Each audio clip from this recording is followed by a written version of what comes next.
Shalom Chavrim, I'm Stephen Ben Denon with Denon Institute of Biblical Research. I want to take and share with you some insights from the book of Hosea. And specifically, I need to speak to my Jewish brothers and sisters. I know my Gentile brothers and sisters, this will be a blessing to you.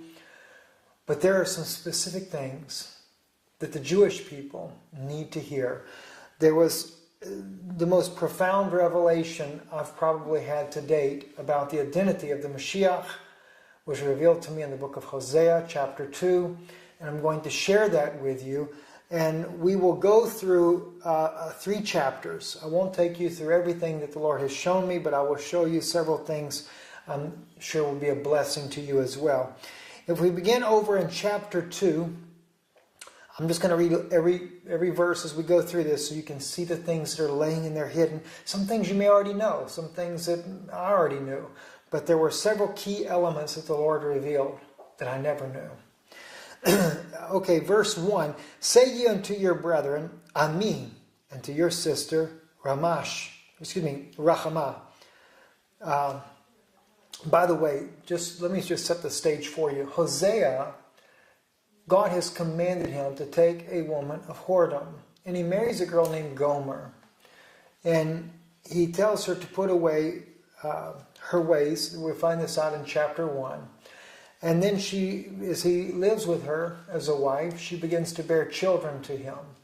Now it's interesting, when we get into, I believe it's chapter 3, we see that he takes another wife. Now some people believe that it's the same wife, it's Gomer. Maybe she left him and he just comes back and takes her back again.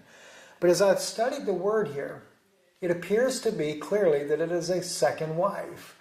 Let me explain to you what happens here, because God is using Hosea and what he's going to do with Hosea in his life to show Israel the way God sees Israel. So let's we pick it up here. This is where he says, let me back up to verse 10 in chapter 1. Yet the number of the children of Israel shall be as the sand of the sea. And by the way, I believe that's also considered verse 1 in chapter 2 in the Jewish Bible. As the children of Israel shall be as the sand of the sea, which cannot be measured nor numbered. And it shall come to pass that in the place where it was said unto them, Ye are not my people, there it shall be said unto them, Ye are the sons of the living God. Then shall the children of Judah and the children of Israel be gathered together, and appoint themselves one head. They shall come up out of the land, for great shall be the day of Jezreel. Now some people actually apply verse 10 here in chapter 1 as to the Gentiles. Now there are scriptures very similar to that do apply to the Gentiles. But he's actually speaking of the restoration of Israel. So it's not speaking of the Gentiles in this case, but the restoration of Israel. So he says, Then shall the children of Judah and the children of Israel be gathered together and appoint themselves one head, and they shall come up out of the land, for great shall be the day of Jezreel. Say ye unto your brethren, Ami, which means my people, and to your sisters, Rachamah, plead with your mother. Plead, for she is not my wife, neither am I her husband.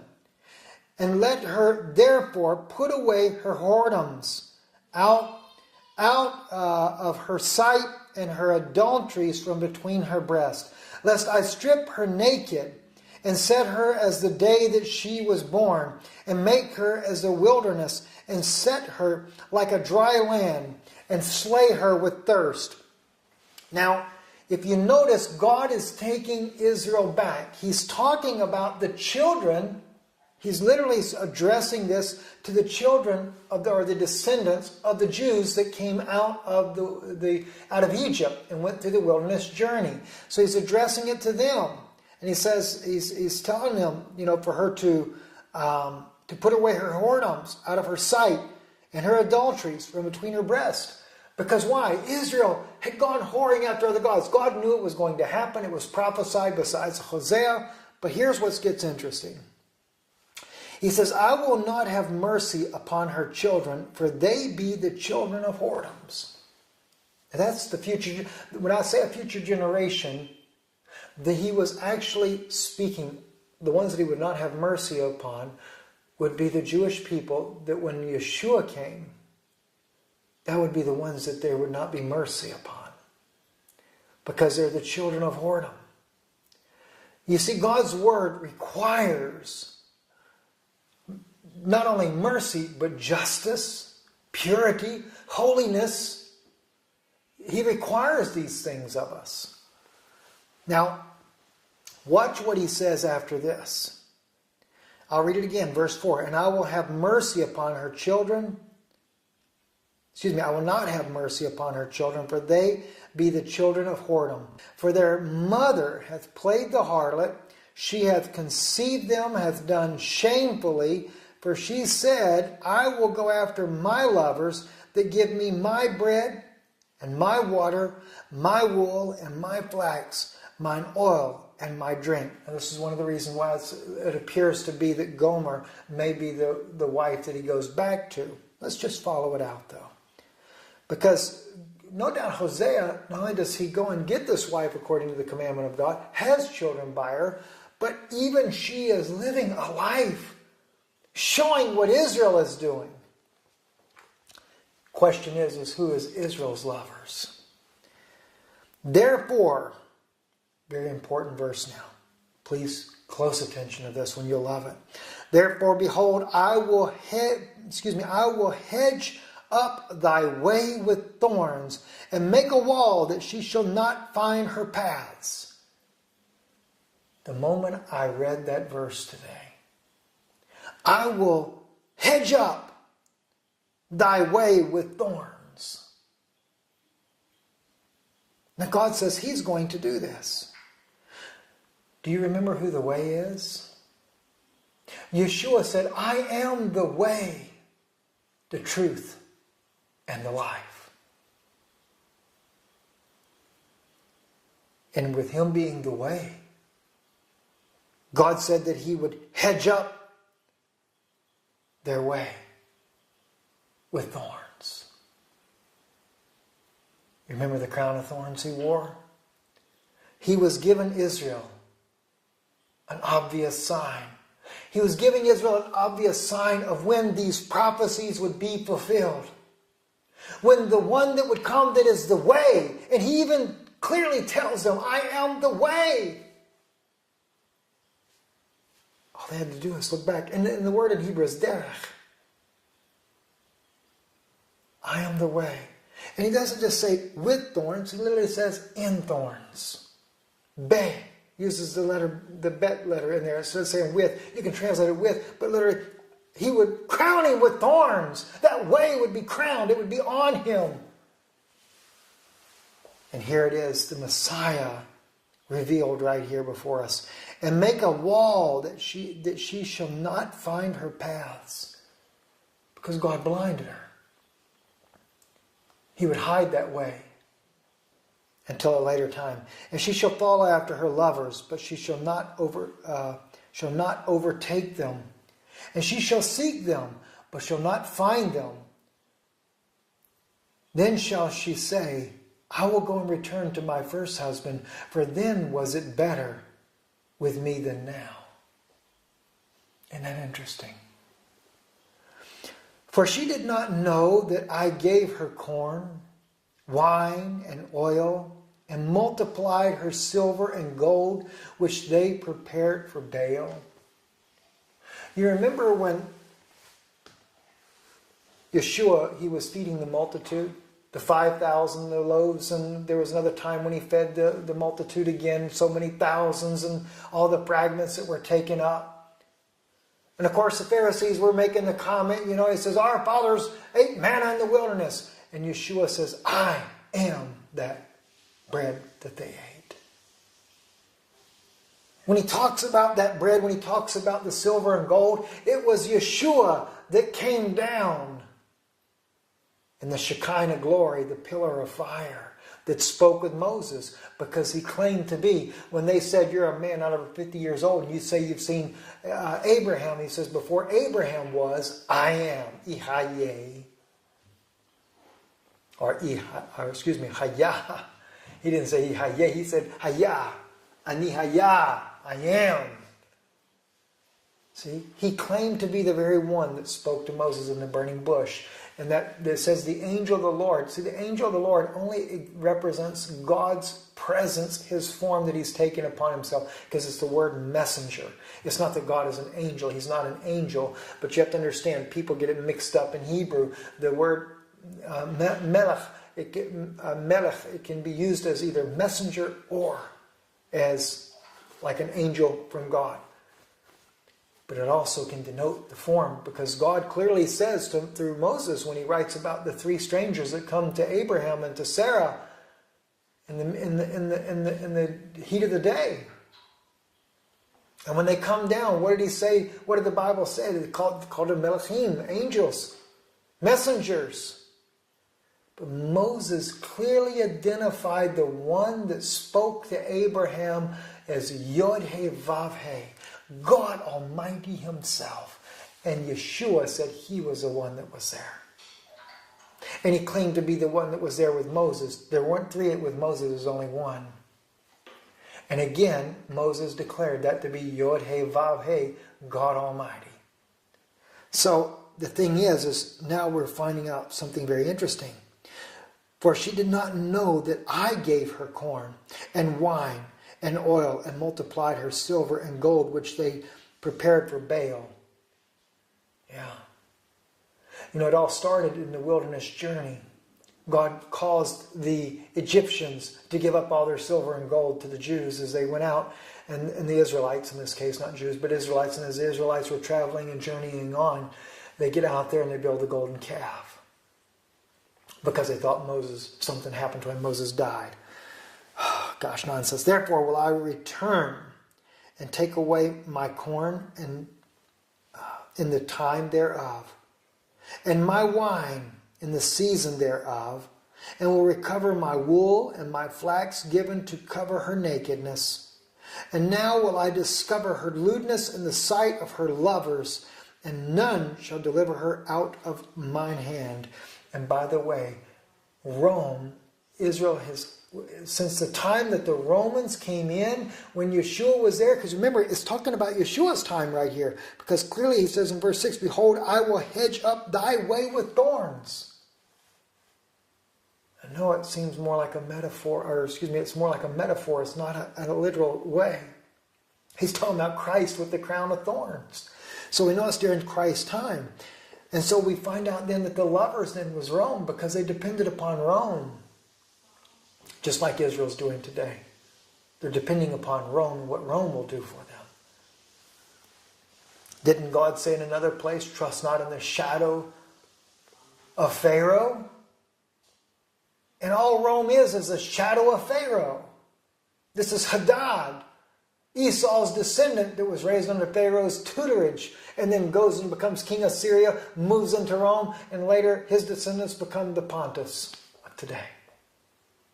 Interesting. And I will discover her lewdness in the sight of her lovers, and none shall deliver her out of mine hand. I will also cause all her mirth to cease, her feast days, her new moons, her Sabbaths, and her solemn feast. Clearly, in 70 AD, before her lovers. You see, why do I call this her lovers at that time? Because you have to understand that people were given a choice. Barabbas or Jesus, which would you have released to you? They said, if you release Jesus, then you're no friend to Caesar. We'll take Barabbas instead, the murderer. Now the table has turned. And the children of Israel are ready to accept the Mashiach, the Messiah. They're willing because of the duress is bringing them back into the right place with God. And now the Gentiles, they've had a season with the Lord. Not every Gentile. Most Gentile Christians, there are not most, but many, there's a few Gentile Christians that are truly believers that love the Lord and are privileged and happy to be grafted into the vine with Israel. Even though we know, you know that your brethren, many of them have no idea who you are. Just be patient with them. Give them time. So we find out that all the feasts are removed, the Sabbaths are removed, which are the The Sabbath's plural. It's the holidays. It's the high holidays. Sabbath is like Passover. And then at the one we're in now, this is another Sabbath unto the people, because it's the high holidays. Okay, and I will destroy her vines and her fig trees, whereof she hath said, these are my rewards that my lovers have given me. And I will make them a forest, and the beast of the field shall eat them. And I will visit upon her the days of Balaam, wherein she burned incense to them, and she decked herself with earrings and her jewels, and she went after her lovers, and forget me, saith the Lord. You know what's really sad? Her lovers give her the fig trees. Reminds me of Pope Francis and Shimon Peres. Of course, it was an olive tree and not a fig tree. All this nonsense. It represents their food, though, their provision, the dainty things of life. And of course, even when you go outside of Joppa Gate, they have the new outside mall there, built beautifully, luxuriously and everything. But adorned in the very middle is a pagan temple to the Vatican, with the Virgin Mary, a statue of what they consider to be the Virgin Mary. Shame on them. Shame on Israel for allowing it. So anyway, he goes on to say, therefore, behold, verse 14, I will allure her and bring her into the wilderness and speak comfortably unto her. I will give her her vineyards and thence and the valley of Achor for a door of hope. And she shall sing there as in the days of her youth, and as in the day when she came up out of the land of Egypt. And it shall be at that day, saith the Lord, that thou shalt call me Ishi, and shall call me no more Bali. See, Bali in Hebrew means my husband. Ishi is literally, we translate that as my man, but the word Ish is what God called Adam in the beginning, which, as I've taught you before, is the fire of Almighty God. So now Israel is filled with the Holy Ghost at this point. At least it appears to be the way she does this. In that process, I should say. For I will take away the names of Balaam out of her mouth, and they shall no more be remembered by their name. And in that day will I make a covenant for them with the breast of the field, and with the fowls of heaven, and with the creeping things in the ground, and I will break the bow and the sword and the battle of the earth, and I will make them lie down safely. And I will betroth thee unto me forever. Yea, I will betroth thee unto me in righteousness and in judgment and in loving kindness and in mercies. He brings the daughter of Israel, brings her back, restores her, and is engaged to her now. I will even betroth thee unto me in faithfulness, and thou shalt know the Lord. And it shall come to pass in that day, I will hear, saith the Lord, I will hear the heavens, and they shall hear the earth. And the earth shall hear the corn, hear the corn and the wine and the oil, and they shall hear Jezreel. And I will sow her unto me in the earth, and I will have mercy upon her that had not obtained mercy. And I will say to them which were not my people, thou art my people, and they shall say, thou art my God. I was going to go into chapter 3, but it's a little bit lengthy if I keep going, so I'll stop here. And I want to thank you guys for praying for me.